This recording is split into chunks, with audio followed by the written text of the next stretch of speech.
다 같이 사도행전 20장 1절 말씀이 한 장 넘겨서 같이 한번 읽어보겠습니다. 시작.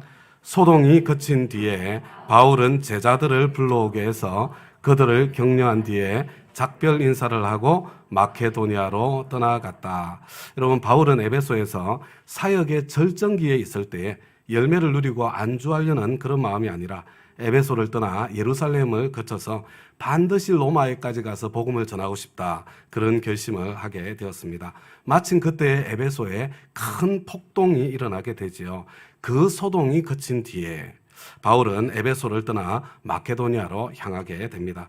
그 소동이 바울이 결심했던 바를 실행할 수 있도록, 다음 단계를 출발할 수 있도록 해주는 그런 계기가 된 것을 보게 되는 거죠. 여러분, 내 눈에 나쁘게 보이는 일이라고 해서 항상 나쁜 일이 아닙니다. 여러분, 내 눈에 나쁜 일이 하나님께서 나에게 더 좋은 다음 단계를 열어가는 그런 축복의 통로가 될 때가 많이 있고, 그렇게 될 수가 있는 것입니다. 일이 이렇게 되어서 더 좋은 점은 무엇인가, 이것을 바라볼 줄 아는 그런 저와 여러분 다 되기를 바라고요. 여러분, 그게 믿음의 실력이에요. 그렇게 볼 수 있는 능력이 저와 여러분 한 사람 한 사람이 믿음의 실력자들로 살아갈 수 있게 되기를 부탁을 드립니다. 우리 계속해서 2절부터 6절까지 제가 읽어드릴 텐데요. 여러분은 이 여정을 마음의 지도를 가지고 이렇게 마음의 지도 위에 어떻게 전개되나 한번 상상을 해보시기 바랍니다. 바울은 그곳에, 이게 마케도니아입니다. 그곳에 여러 지방을 거쳐가면서 여러 가지 말로 제자들을 격려하고 그리스에 이르렀다. 거기서 그는 석 달을 지냈다. 바울은 배로 시리아로 가려고 하는데 유대 사람들이 그를 해치려는 음모를 꾸몄으므로 그는 마케도니아를 거쳐서 돌아가기로 작정하였다. 그때 그와 동행한 사람은 브로의 아들로서 베레아 사람 소바드와 데살로니가 사람 가운데서 아리스타고와 세군도와 더베 사람 가이오와 디모데, 그리고 아시아 사람 두기고와 드로비모였다. 이들이 먼저 가서 드로아에서 우리를 기다리고 있었다. 우리는 무교절 뒤에 배를 타고 빌립보를 떠나 닷새 만에 드로아에 이르러 그들에게로 가서 거기서 1회 동안을 지냈다. 여러분, 제가 여러분들에게 이것을 읽어드릴 때에 지도 크게 보이게 그냥 남겨주세요. 읽어드릴 때에 바울의 선교 여행 지도가 이렇게 생각이 나셨는지 모르겠습니다. 여러분, 성경을 읽으면서 마음속에 지도가 지나가는 그런 실력이시라면 이게 상당한 성경의 실력자가 되신 거예요. 어떤 면에서는 저는 지리가 굉장히 약하거든요. 더 나은 실력자가 되었을 가능성이 많습니다. 여러분, 이 지도에서 지금 바울이 어디에 있습니까? 여러분, 이 에베소라는 곳에 지금 에베소에서 출발하고 있는 그런 모습이죠. 에베소에서 마케도니아로 건너가려면요, 일단 북쪽으로 이동을 해가지고 드로아라는 곳까지 이동을 해야 됩니다. 그리고 여기에서 에게를 항해를 해서 이제 마케도니아 지방의 첫 성인 빌립보로 향하게 되는 거죠. 여러분, 빌립보에서 데살로니가로, 데살로니가에서 베레아로, 베레아에서 아테네로, 아테네에서 고린도로. 생각나세요? 이게 바울이 2차 선교 여행 때 다녔던 바로 그 길이잖아요. 이 고린도, 그리스에 있는 고린도죠. 여기까지 내려와서 3달을 머물게 돼요. 그리고 난 뒤에 시리아로 가려고 했다고 그랬는데, 이 시리아가 어디냐면 안디옥 교회가 있는, 자신을 파송했던 모교회, 그 교회를 향해서 가겠다고 작정을 한 거예요. 그런데 지금 이 항해를 하려는 그 길에 바울을 죽이려는 음모, 그것이 발각되었기 때문에 바울이 백길을 포기하게 되죠. 그래서 왔던 길을 되돌아가는 겁니다. 고린도에서 아테네로, 그리고 베레아로, 데살로니가로, 그리고 빌립보까지. 여러분, 이 빌립보에서 드로아로 이렇게 항해를 하는데 지금 닷새가 걸렸더라, 이렇게 저와 여러분에게 말씀해 주고 있고요. 여러분, 이 드로아는 바울이 2차 선교 여행 때 그죠? 하나님께서 마케도니아 사람 환상을 보게 했던 바로 그곳이 이 드로아였다는 것을 알게 되는 거죠. 여러분, 이 드로아에서 일주일을 머물게 되는데 이 드로아에서 저와 여러분이 잘 알고 있는 유두고 사건이 일어나게 되는 것입니다. 다 같이 사도행전 20장 7절부터 12절까지 여러분, 이 드로아에서 일어난 사건이에요. 이 장면을 마음속에 생각해 보시면서 함께 한번 읽겠습니다. 시작. 주간의 첫날에 우리는 빵을 떼려고 모였다. 바울은 그 다음 날 떠나기로 되어 있어서 신도들에게 강론을 하였는데 강론이 밤이 깊도록 계속되었다. 우리가 모인 위층 방에는 등불이 많이 켜져 있었다. 유두고라는 청년이 창문에 걸터 앉아 있다가 바울의 말이 오랫동안 계속되므로 졸음을 이기지 못하고 몹시 졸다가 3층에서 떨어졌다. 사람들이 일으켜보니 죽어 있었다. 바울이 내려가서 그에게 엎드려 끌어안고 말하기를 소란을 피우지 마십시오. 아직 목숨이 붙어 있습니다 하였다. 바울은 위층으로 올라가서 빵을 떼어서 먹고 나서 날이 새도록 오래 이야기하고 떠나갔다. 사람들은 그 살아난 청년을 집으로 데리고 갔다. 그래서 그들은 적지 않게 위로를 받았다. 여러분, 바울은 드로아에서도요, 다시는 이 드로아에 되돌아올 수 없을 것이라는 것, 그것을 알고 있었습니다. 드로아 성도들과 일주일을 함께 보내고요. 그리고 마지막 주일이에요. 이제 월요일 날 떠나려고 하는 겁니다. 마지막 주일을 함께 지내면서 바울은 밤이 깊을 때까지 하나님의 말씀을 강론했습니다. 여러분, 바울과 성도들이 얼마나 절실하게 하나님의 말씀을 함께 붙잡고 있었는지 그것이 느껴지지 않습니까?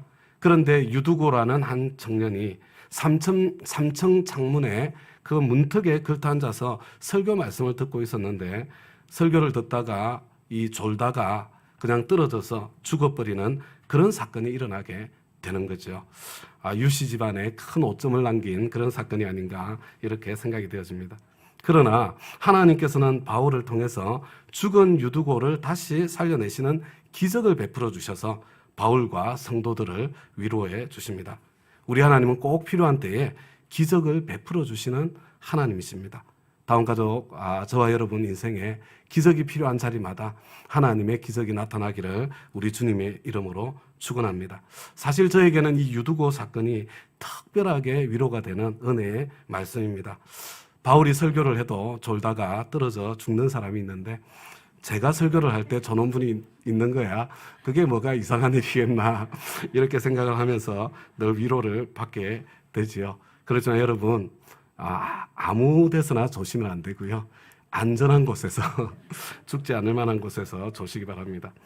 우리 계속되는 바울의 여정, 제가 13절부터 17절까지 읽어드릴 텐데요. 여러분은 다시 한번 이 선교 여행 지도를 마음에 그려보시기 바랍니다. 우리는 배에 먼저 가서 이 드로아에서 시작하는 겁니다. 배를 타고 아소를 향하여 떠났다. 우리는 거기에서부터 바울을 배에 태울 작정이었다. 바울이 아소까지 걸어가고자 했기 때문에 그렇게 정한 것이었다. 우리는 아소에서 바울을 만나서 그를 배에 태우고 미둘레네로 갔다.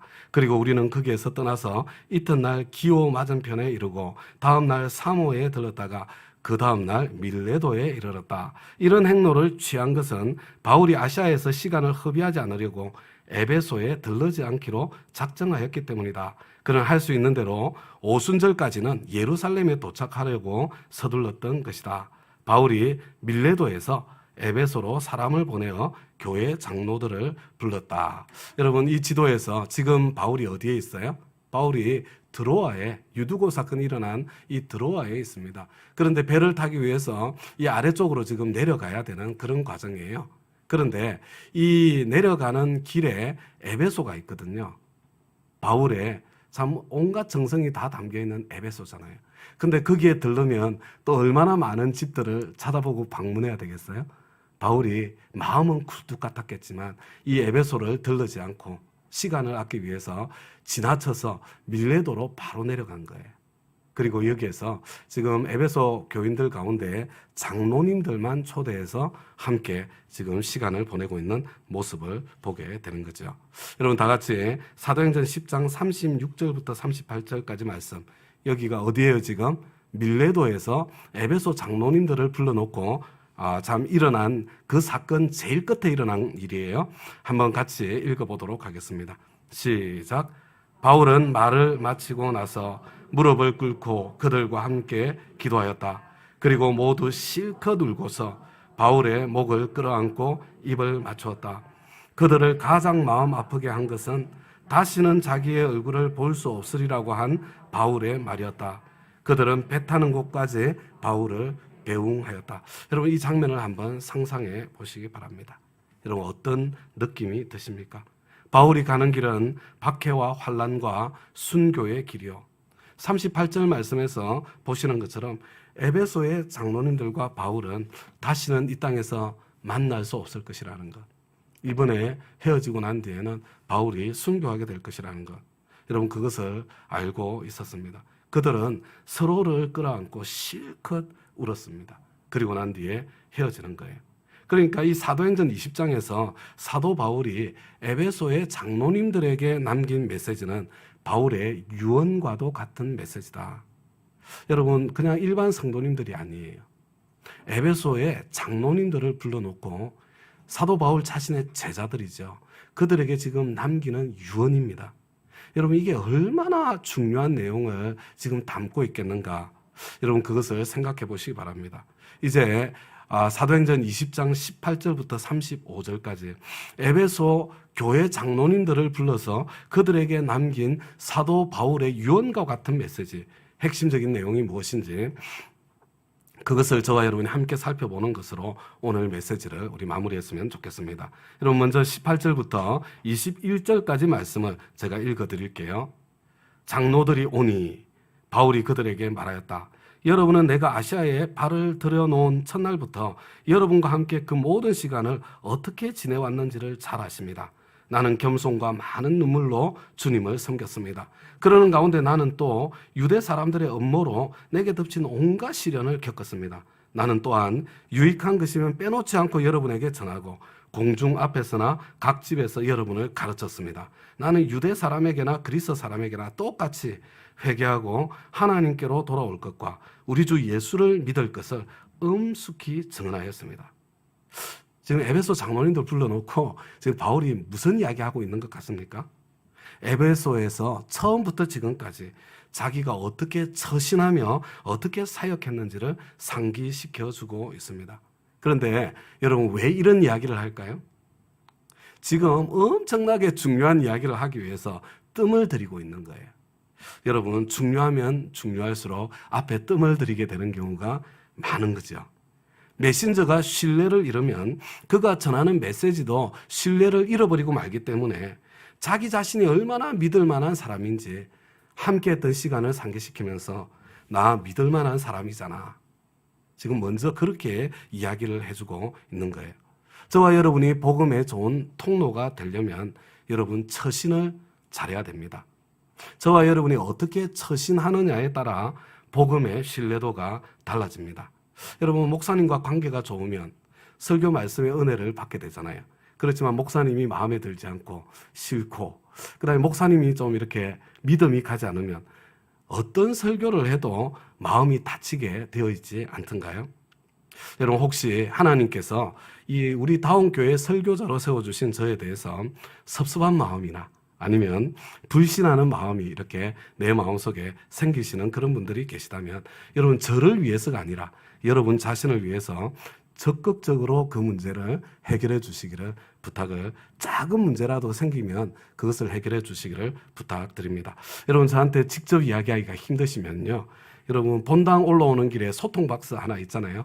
투명한 박스예요. 여러분 거기에다가 익명으로 내 이름을 쓰지 않고 쓰셔도 돼요. 저는 이런 모습 때문에 목사님에 대한 신뢰가 좀 떨어지고 있어요. 뭐 이런 내용 여러분 제가 상처받을까 봐 염려하지 마시고요. 여러분 자신을 위해서 언제든지 거기에 써넣어 주셔도 됩니다. 그리고 저도 여러분을 위해서 최선을 다해서 그런 요청이 있으면 그게 응답하고 대답할 수 있도록 노력할 것입니다. 저는요 완전하게 처신해서 복음을 전하는 것은 불가능하다고 저는 늘 생각하고 있습니다. 왜냐하면요 완전한 삶을 살아서 복음을 전하려고 하면 반드시 무너지게 되어 있기 때문에 그렇습니다. 저와 여러분은 죄인이고 저와 여러분에게는 호시탐탐 무너뜨리려고 기회를 노리고 있는 대적이 있고, 그래서 저와 여러분의 인생에는 반드시 악한 날이 찾아올 수밖에 없기 때문에 그렇습니다. 그래서 저는 최고의 처신은 정직한 것이라고 늘 생각합니다. 위선하지 않는 것, 그것이 저는 최고의 처신이라고 생각합니다. 나의 약한 모습 그대로, 나의 죄인인 모습 그대로, 나의 실패하는 모습 그대로, 여러분 서로가 서로를 그렇게 받아줄 수 있어야 행복하고 아름다운 공동체가 되는 거죠. 내가 있는 모습 그대로, 실패하는 모습 그대로 살지만 그러나 그 가운데에서 최선을 다해서 내가 넘어지고 실패하면 용서를 구하고 다시 일어나고, 그랬는데도 또 넘어지고 또 실패하면 나를 위해서 십자가 져주신, 그것밖에 안 되는 나를 위해서 십자가 져주신 주님께 감사하며 겸손한 마음으로 또다시 일어나고, 그래서 포기하지 않고 끝까지 그리스도인으로 살아가려는 노력. 제가 여러분들한테 보여드릴 수 있는 건 그거예요, 그거. 서로가 서로에게 그것을 보여주면서 함께 끝까지 우리가 서로 용납하며 살아가는 것.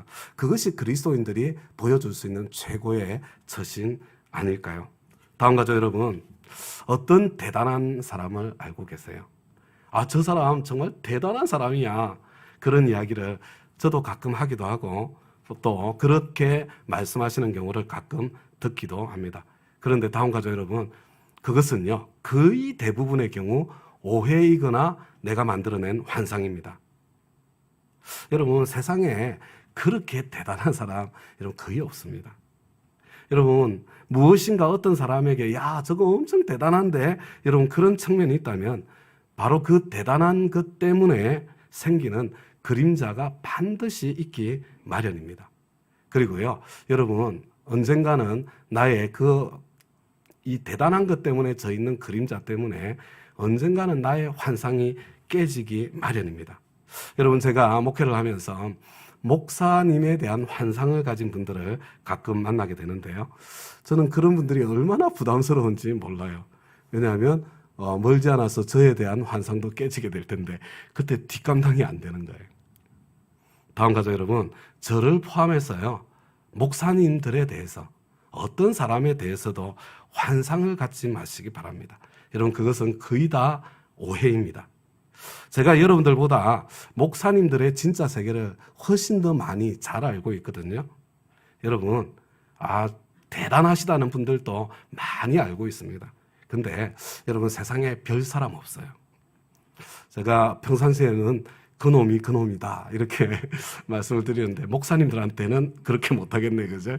그분이에요. 연약한 인간들일 뿐입니다. 여러분, 예수님이 필요한 사람들이에요. 그래서 어쩌면 목사가 되었는지 몰라요.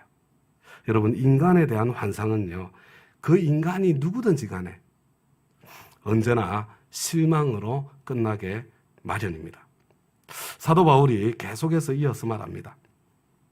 22절부터 25절까지 제가 읽어드릴 텐데요. 지금 사도 바울이 무슨 엄청난 이야기를 하려고 이렇게 계속 뜸을 들이고 있나? 지금 말씀하려는 요지가 무엇인가? 여러분, 그것을 찾으려는 그런 마음으로 눈으로 따라오시기 바랍니다. 보십시오. 이제 나는 성령에 매여서 예루살렘으로 가는 길입니다. 거기서 무슨 일이 내게 닥칠지 나는 모릅니다.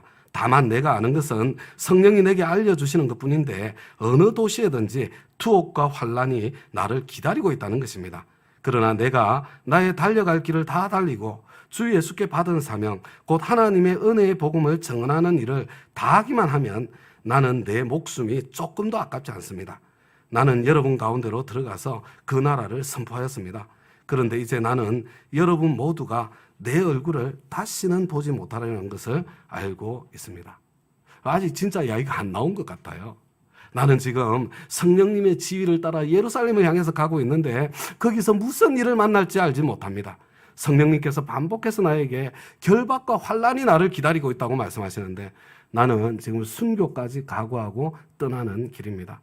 아마도 이것이 여러분들과 만나는 우리의 마지막 만남이 될 것입니다. 지금 이런 이야기를 하고 있는 거예요. 얼마나 지금 분위기가 숙연하고 비장했겠습니까?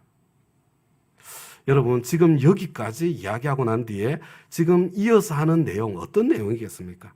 죽을지도 모르는 상황에서 지금 마지막으로 남기는 말입니다. 이것은 사도 바울이 그토록 열정을 쏟았던 에베소 교회를 향한, 특별히 그 교회에 믿음이 좋다는 장로님들을 향한 자신의 유언입니다. 다음 가족 여러분, 말에는 무게가 있습니다. 그리고 언제 어떤 상황에서 하는 말이냐에 따라 말의 무게가 다 달라지게 돼 있는 거죠. 여러분, 이렇게까지 뜸을 들인 것을 보면, 그리고 이 상황을 상상해 보면 지금 이어질 내용은 정말 엄청나게 무게가 있는 내용이라는 것, 여러분 그것을 충분히 짐작할 수 있을 것입니다. 자, 다 함께 26절과 27절 말씀 우리 함께 한번 읽어보겠습니다. 시작. 그러므로 나는 오늘 여러분에게 엄숙하게 증언합니다. 여러분 가운데서 누가 구원을 받지 못하는 일이 있더라도 내게는 아무런 책임이 없습니다. 그것은 내가 주저하지 않고 여러분들에게 하나님의 모든 경륜을 전해 주었기 때문입니다. 여러분 바울은요 엄숙하게 지금 증언합니다. 여러분 엄숙하게 증언하는데 그 첫 마디가 뭐예요? 지금 이 바울의 유언을 듣고 있는 그들이 자신의 구원을 점검해 볼 수 있도록 도와주는 게 여러분 그 첫째예요. 여러분 이 우리의 구원이라는 게 얼마나 엄청나게 중요한 것인지 그 잊어버리시면 안 됩니다. 나는 여러분의 피에 대해서 깨끗합니다. 왜냐하면 나는 그리키지 않고 하나님의 뜻을 복음을 여러분에게 다 전했기 때문입니다.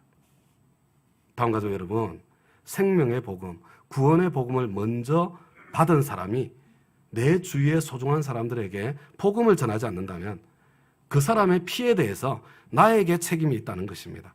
사도 바울이 왜 그토록 열심히 복음을 전했는지 알 수 있는 대목입니다.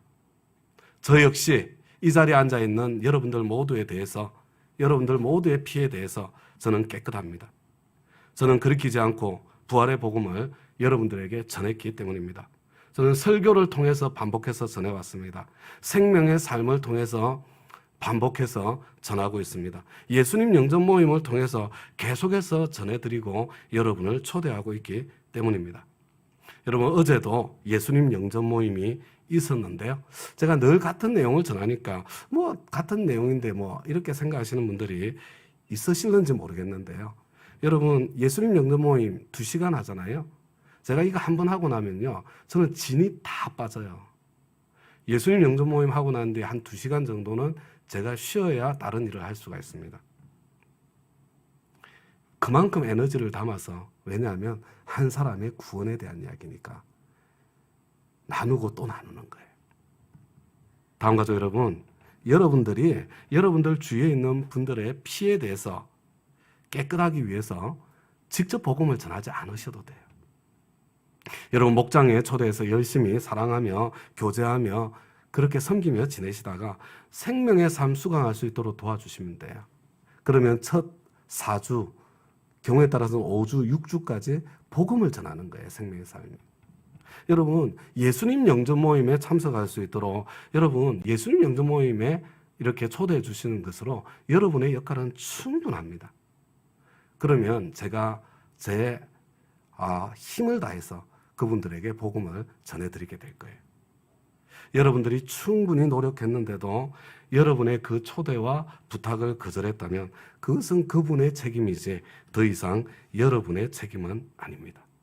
이 구원에 대한 이야기를 먼저 하고 난 뒤에 이 자리에 계신 분들 가운데도 내가 구원받은 사람인지 아닌지 난 잘 모르겠다. 그런 분들 계시면요. 여러분 예수님 영접 모임에 오세요. 확인하셔야 돼요.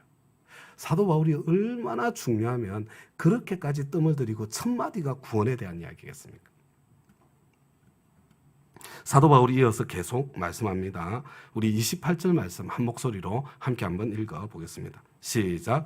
여러분은 자기 자신을 잘 살피고 양떼를 잘 보살피십시오. 성령이 여러분을 양떼 가운데에 감독으로 세우셔서 하나님께서 자기 아들의 피로 사신 교회를 돌보게 하셨습니다. 여러분 지금 뭐 하라는 말씀이에요? 자기 자신을 잘 살펴라. 개역 성경으로는요. 삼가라 이렇게 되어 있습니다. 삼가라. 여러분 이거 다른 말로 하면요. 처신을 잘해라. 자기 자신을 위해서 처신을 잘해야 하고 여러분 내 구원을 넘어서요. 내 가까이에 있는 다른 사람들의 구원을 위해서 처신을 잘해야 된다는 거예요. 뿐만 아니라 또 한 교회의 장로님들로서 맡겨진 양떼를 위해서 처신을 잘해야 된다. 지금 그런 말씀입니다. 왜냐하면요. 나의 처신에 따라 내가 전하는 복음의 무게도 달라지기 때문에 그렇습니다. 뿐만 아니라 사람들은 듣고 배우는 존재가 아니라 보고 배우는 존재이기 때문에 그렇습니다. 저와 여러분이 무엇을 보여주느냐? 여러분 그것에 따라서 하나님께서 저와 여러분에게 맡겨주신 자녀의 신앙생활이 좌우되고 양떼의 우리 목장 식구들의 신앙생활이 내가 무엇을 보여주느냐에 따라 결정나고 좌우되게 되어 있는 것입니다. 다음 가족 여러분, 우리 코로나 기간에요. 특별히 자녀들과 함께 보내는 시간이 많았습니다. 여러분, 자녀들에게 무엇을 보여주셨어요?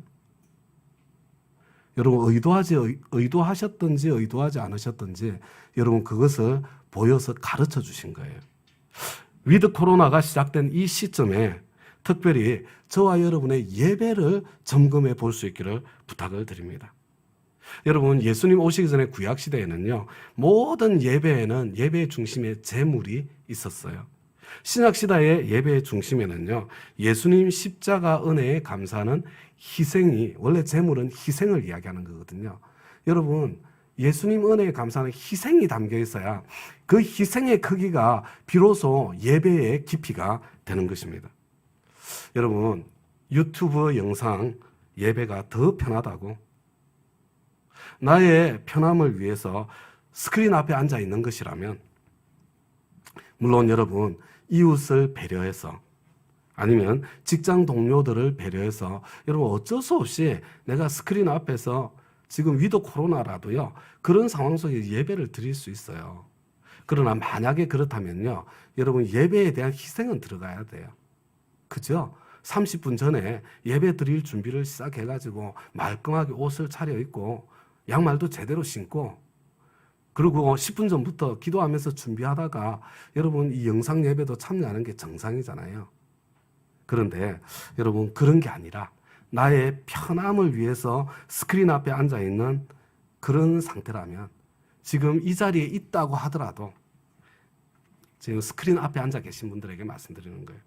그것이 정말로 예배가 될 수 있을까? 여러분, 이거 하나님 앞에서 심각하게 생각해 보아야 할 것입니다. 여러분, 그것을 바로 옆에서 지금까지 수없는 영상 예배를 드려왔잖아요. 바로 옆에서 보고 배운 우리 자녀들에게도 여러분 만약에 그런 태도였다면, 편리함을 위해서라면, 편함을 위해서라면 가차없이 예배를 가볍게 여기고 포기하는 그런 신앙을 이미 전수하고 말았을 것입니다. 나는 복음의 메신저로서 처신을 잘해야 할 뿐만 아니라 제자를 세우는 양육자로서 누구를 먼저 제자 삼아야 되겠어요? 여러분, 내 아들, 딸, 내 가족 제자로 안 세우면 그냥 구호일 뿐이잖아요. 누구를 제자 삼을 수 있겠어요?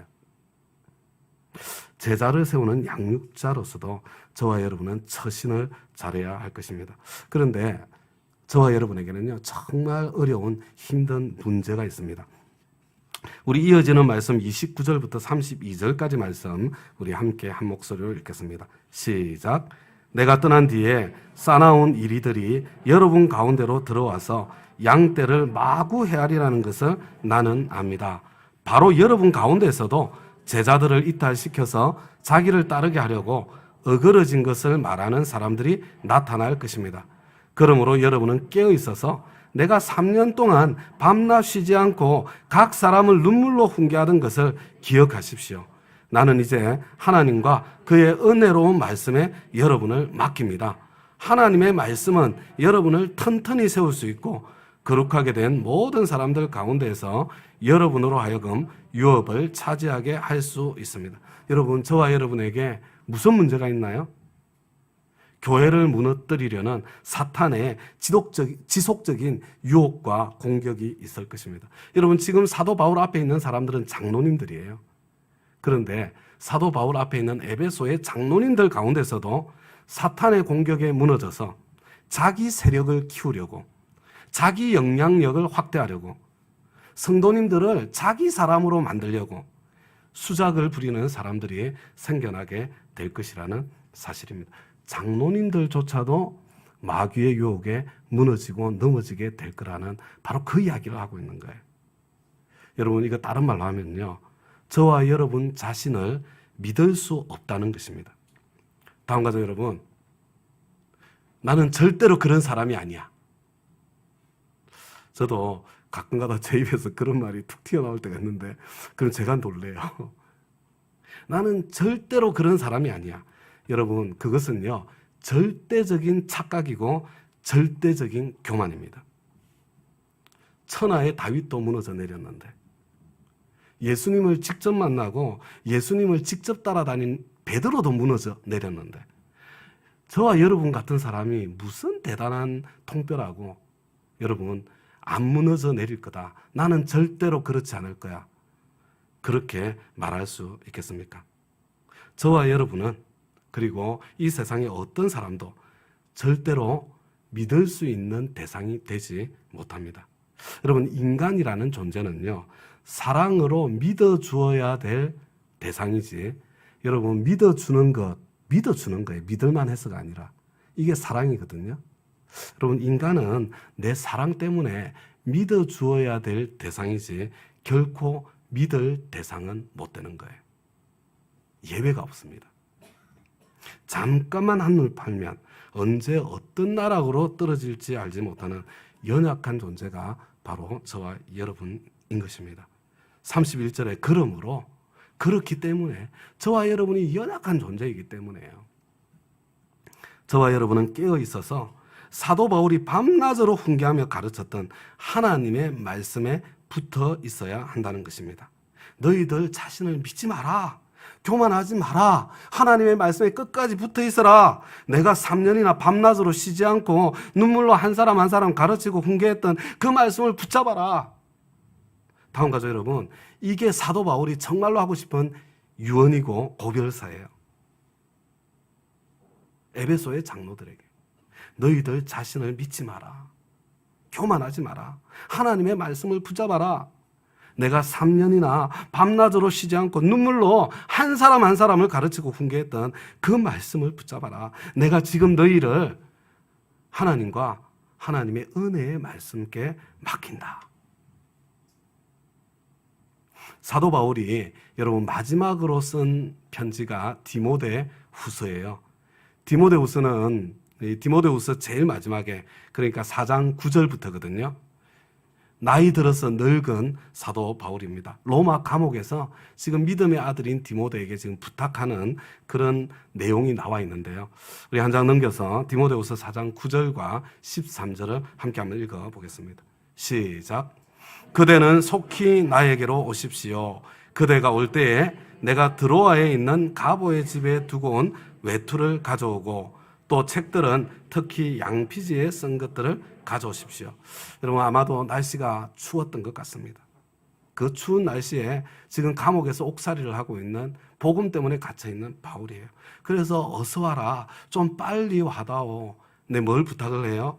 겉옷을 가져다 달라고 부탁을 합니다. 그리고 난 뒤에 그걸로 끝나지 않았죠. 특별히 책을 가져오는데 양피지에 쓴 책을 가져오라고 명합니다. 여러분 양피지에 쓴 책은요. 다른 책이 아니라 바로 성경을 이야기하는 거예요. 여러분 성경도사 사도 바울이 여러분 이제 얼마나 성경을 많이 읽고 연구했겠어요? 이제 성경 그만 읽어도 될 것 같지 않아요? 그 옥중에서도 그 추위에 괴로워하면서도 끝까지 성경을 붙들고 씨름하고 있는 여러분 그리고 또 성경을 붙들고 씨름하려고 하는 사도 바울의 모습을 우리가 보게 되는 것이죠. 바울 자신이 끝까지 하나님 말씀에 붙어있는 삶의 모습을 지금 보여서 가르쳐주고 있는 것입니다. 여러분 십자가를 앞둔 예수님께서 요한복음 15장 5절에서 나는 포도나무요 너희는 가지다. 그가 내 안에 내가 그 사람 안에 있으면 사람이 열매를 많이 맺는다. 나를 떠나서는 너희가 아무것도 할 수 없다. 그렇게 단호하게 선언하셨습니다. 저와 여러분은 예수님을 떠나서는 아무것도 할 수 없어요. 예수님을 떠난 나는 믿을 수 없는 존재입니다. 예수님께 붙어 있어야만 열매를 맺을 수 있습니다. 그런데 문제가 뭐예요? 예수님께 붙어 있다는 게 도대체 뭡니까? 그가 내 안에 거하고 내가 그 안에 거한다는 게 도대체 무슨 말이에요? 여러분 예수님께서는요. 저와 여러분이 엉뚱한 상상의 나래를 펼치면서 오해하지 않도록요. 바로 이어서 요한복음 15장 7절에서 분명하게 다시 말씀해 주세요. 뭐라고 말씀하세요? 너희가 내 안에 거하고 내 말이 너희 안에 거하면. 여러분 예수님의 말씀을 붙잡는 것이 여러분 그게 예수님께 붙어 있는 거예요. 다음 가족 여러분, 사도 바울이 이제 더 이상 에베소 교회를 돌볼 수 없게 되었습니다. 더 이상 돌볼 수가 없어요. 그 소중한 교회인데. 그래서 사도 바울은 내가 하나님과 하나님의 은혜의 말씀께, 에베소 교회의 지도자들인 장로님들인데도 내가 하나님과 하나님의 은혜의 말씀께 여러분들을 맡깁니다. 여러분, 장로님들이 하나님의 말씀을 붙잡아야 그 상황 속에 설 수 있다면 여러분, 그렇지 않은 저와 여러분은 오죽하겠습니까? 여러분, 고등학교를 졸업하고 부모를 떠나는 자식을 누구한테 맡기실 거예요? 저와 여러분이 생각하는 것보다 대학교라는 현장, 여러분 신앙생활 하기가 훨씬 더 힘들고 험하고 어려운 현장입니다. 여러분, 하나님의 말씀께 맡기는 것 외에 달리 길이 없어요. 큐티를 가르쳐야 됩니다. 내 품을 떠나기 전에. 그런데 여러분, 내가 안 하는 거, 나도 할 줄 모르는 거 가르칠 수 있어요, 없어요? 그걸 어떻게 가르쳐요? 나도 못하고 나도 안 하는데. 여러분, 내가 먼저 배우고 내가 먼저 실천해야 돼요. 하나님의 말씀에 붙어있는 날마다 하나님의 말씀과 더불어 시작하는 이게 큐티거든요. 여러분, 이게 먼저 내 삶의 일부가 되어야 되는 거예요. 목장 식구들, 내가 언제까지 쫓아다니면서 섬기실 겁니까? 여러분, 점점점 스스로 하나님의 말씀께 붙어 있을 수 있도록 여러분 큐티를 할 줄 아는 그런 사람으로 길러가고 세워가야 하는 것입니다. 이제 오늘 마지막으로 33절부터 35절까지 말씀 다 같이 읽겠습니다. 시작. 나는 누구의 은이나 금이나 옷을 탐낸 일이 없습니다. 여러분이 아는 대로 나는 나와 내 일행에게 필요한 것을 내 손으로 일해서 마련하였습니다. 나는 모든 일에서 여러분에게 본을 보였습니다. 이렇게 힘써 일해서 약한 사람을 도와주는 것이 마땅합니다. 그리고 주 예수께서 친히 주는 것이 받는 것보다 더 복이 있다 하신 말씀을 반드시 명심해야 합니다.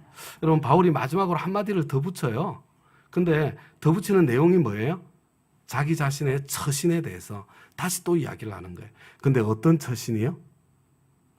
특별히 돈 문제에 대해서 지금 언급하고 있습니다. 다음 가죠, 여러분. 이 돈은요, 엄청나게 중요한 문제입니다. 다음 가죠, 여러분.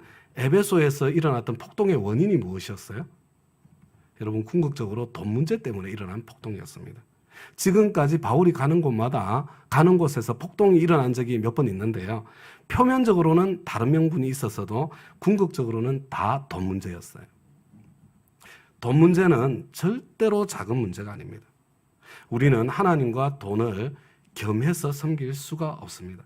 지갑이 회개하지 않았으면 아직 온전한 회개의 자리에 서지 못한 것입니다. 다음 가죠, 여러분. 돈에 대한 나의 태도가 어떠한지 반드시 점검해 볼 기회를 가져야 합니다. 여러분, 이 11조 헌금이라는 거 있잖아요. 돈에 대한 나의 태도를 점검하고 훈련하는 통로입니다. 설교에서 돈 문제를 다루면 아예 복음에 대한 귀가 막히기 때문에요. 설교에서 돈 문제를 거의 다루지 않잖아요. 여러분, 재정과 관련된 삶 공부를 개설하든지 아니면 특별 세미나를 하든지요. 이 재정과 관련해서 하게 될 기회가 있을 텐데요. 만약에 그런 기회가 생기면 피하지 마시고 적극적으로 참여해 주시기를 부탁을 드립니다. 여러분, 교회에서 어떤 교회에서 갈등이 생기고 분쟁이 생기고 문제가 생기잖아요. 그냥 복잡하지 않아요. 돈이 이 문제의 중심에 어떻게 작동하고 있나, 그거 살펴보면 거의 대부분의 실마리를 찾을 수 있습니다. 다른 건 다 명분이에요. 여러분, 그래서 우리 교회를 한번 보세요. 우리 교회는 굉장히 평화롭잖아요. 그렇죠? 그렇잖아요. 여러분, 우리 교회가 왜 평화로우냐면요, 돈 문제를 잘 다루고 있기 때문에 그런 거예요. 여러분, 우리 교회는 수입에 대해서는 철저한 비밀이 원칙입니다. 여러분의 헌금 내역 어쩔 수 없이 보지 않으면 안 되는 사람이 교회에 몇 사람 있어요. 몇 사람. 그분들 외에, 몇 사람 외에는 담임 목사인 저를 비롯해서 장로님들도, 성도님 여러분들도 누구도 내역을 볼 수가 없어요. 여러분, 수입은요, 자기 자신의 헌금 내역만 확인할 수 있는 거예요. 저는 아무도 몰라요. 지금까지 본 적이 한 번도 없기 때문에.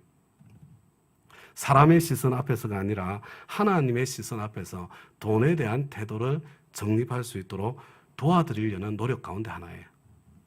그러나 지출에 대해서는 여러분 100% 투명한 지출이 우리 교회의 지출의 원칙입니다. 제가 세운 게 아니고 제가 오기 전부터 우리 교회는 그렇게 해왔더라고요.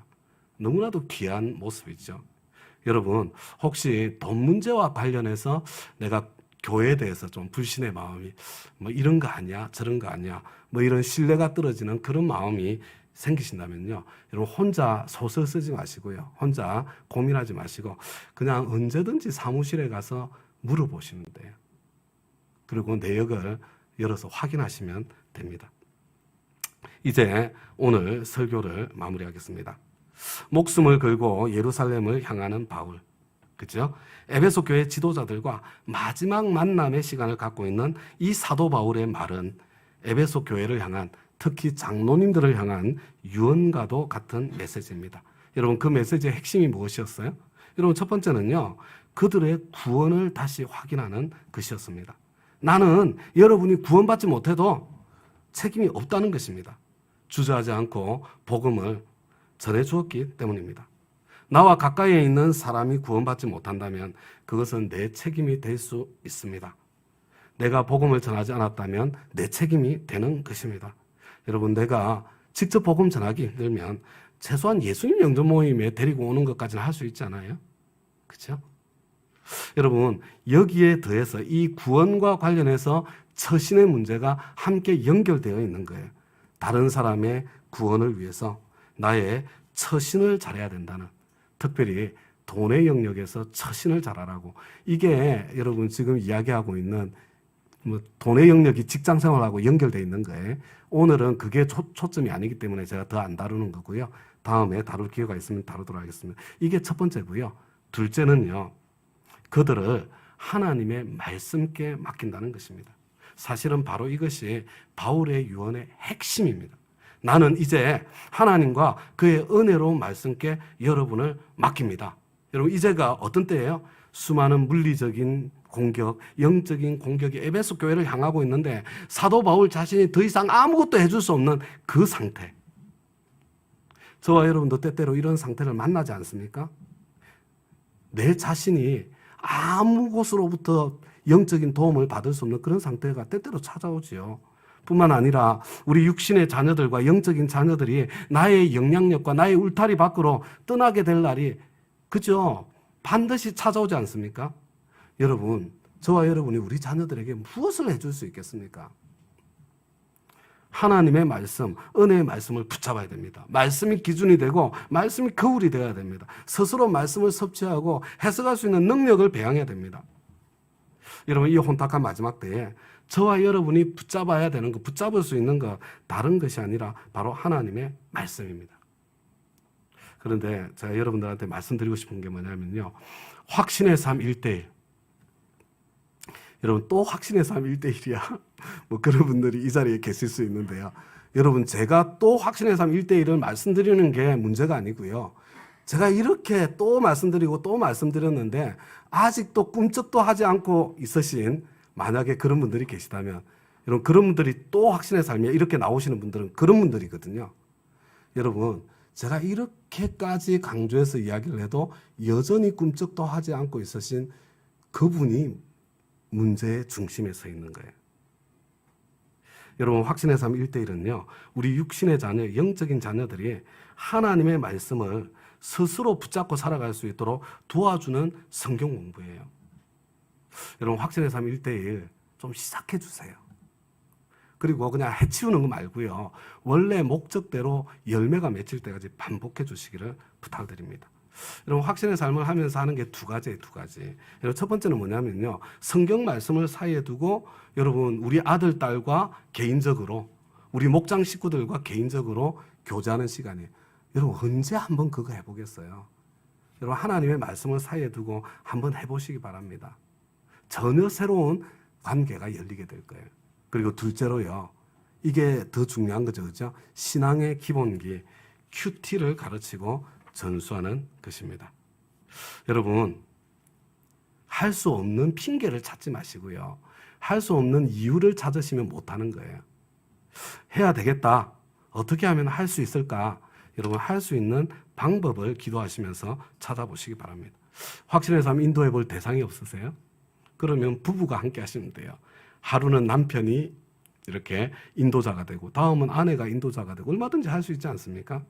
여러분 자녀들과 함께 한번 해보시기 바랍니다. 여러분 이거 가족 안에서 1대1로 확신의 삶을 해보면요. 가족 관계에 새로운 장이 열리는 것을 경험하고 누리게 될 것이에요. 여러분 수능 끝나고 우리 자녀들에게 시간 여유가 생기면 여러분 교회에서는 어떻게 해요? 교회에서는 인간과 하나님 이 공부 우리 박진우 장로님이 계속 수고해 주셨죠. 복음을 다시 확인하는 공부는 교회에서 시켜요. 그러니까 우리 부모님들 여러분들께서는요. 꼭 내 아들 딸과 참 대학교 가서 나를 완전히 떠나기 전에 확신의 삶 공부를 1대1로 하면서 말씀을 사이에 두고 교제도 좀 한번 해보고 큐티를 전수하는 그런 시간이 되시기 바랍니다. 근데 내가 큐티를 안 하는데 못 하잖아요. 내가 먼저 큐티를 배우고 시작해서 큐티가 내 삶의 일부가 되어야 우리 자녀들 진심으로 배우고 싶은 마음도 생기게 될 것이고 또 그런 나를 통해서 진짜 큐티도 배우게 될 것입니다. 여러분 우리 소중한 자녀들을 다른 것이 아니라 하나님과 하나님의 말씀에 맡기시기 바랍니다. 그리고 저와 여러분도 하나님과 하나님의 말씀에 붙어 있으십시다. 다른 것을 통해서가 아니라 여러분 날마다 갖는 큐티, 경청의 방 큐티를 통해서 이 일이 일어나게 되는 거예요. 이제 우리 다 함께 자리에 일어나셨어요. 부름받아 나선 이 몸 우리 함께 찬양할 텐데요. 여러분 바울은 복음을 전하기 위해서 목숨조차도 조금 더 아까워하지 않았어요. 근데 저와 여러분 하루아침에 그런 사람이 되는 게 아니에요. 여러분 날마다 큐티하는 삶을 살아야 그 자리에 서게 될 날도 찾아오게 되는 거예요. 그래서 우리는 찬송을 할 때는 부름받아 나서니 목숨을 건 신앙의 고백을 하지만 내 마음의 결심은 주님 큐티가 내 삶의 일부가 되도록 내가 시작하겠습니다. 내가 훈련하고 연습하겠습니다. 그 결심으로요 우리 부름받아 나서니 다 같이 찬양하겠습니다.